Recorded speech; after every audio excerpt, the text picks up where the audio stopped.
What's up guys, another build, another day. For today's video, magre-remove tayo ng Fortuner KD. Medyo nahinaan daw si boss dahil nagpalit ng gulong. So, dadagdagan natin ng another 40 horsepower.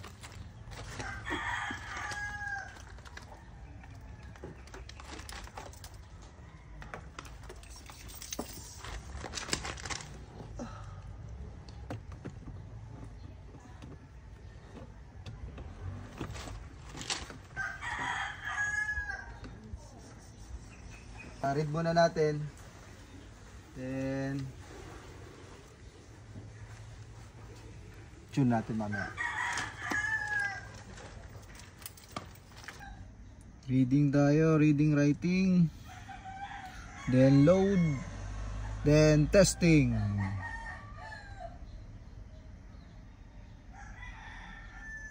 Fortuner 2014.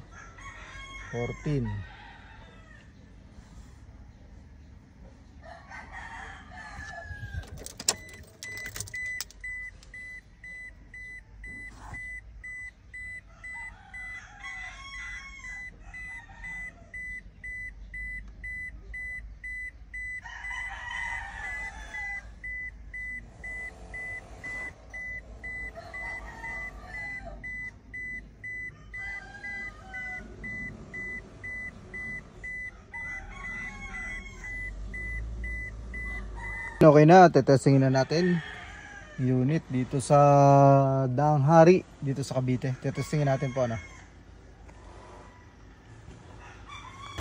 So yun, this is about to test yung ating niremap.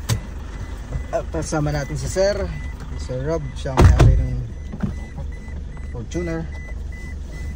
Tetestingin po natin.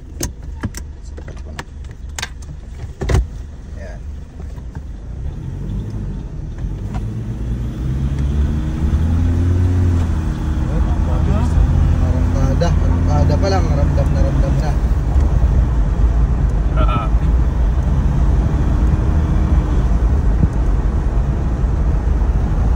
Ayan, dito kami sa Bermosa ngayon at testingin namin kung ano ang naging difference ng remap at sa hindi remap. Fuel consumption sa usok, wala kang makikita ng usok sa likod.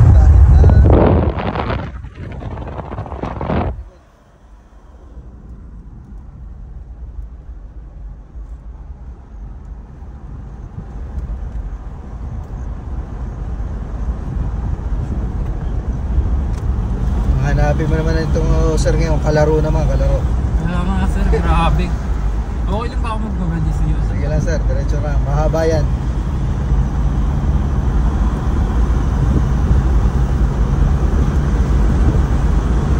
Kumusta sir, unang reaction? Ang sarap sir, parang sumarap. Bumagay po sa pagtaas ng ano niya. Ng gulong. Ng gulong po. Ayun.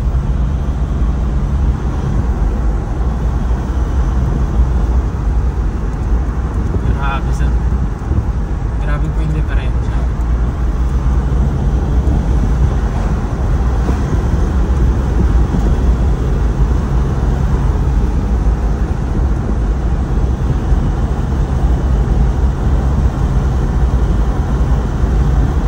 Ayun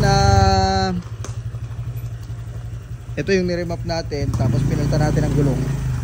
Okay na kay sir at palabas na rin. Sir, okay na po ba, no? Okay na po, okay na. Okay na.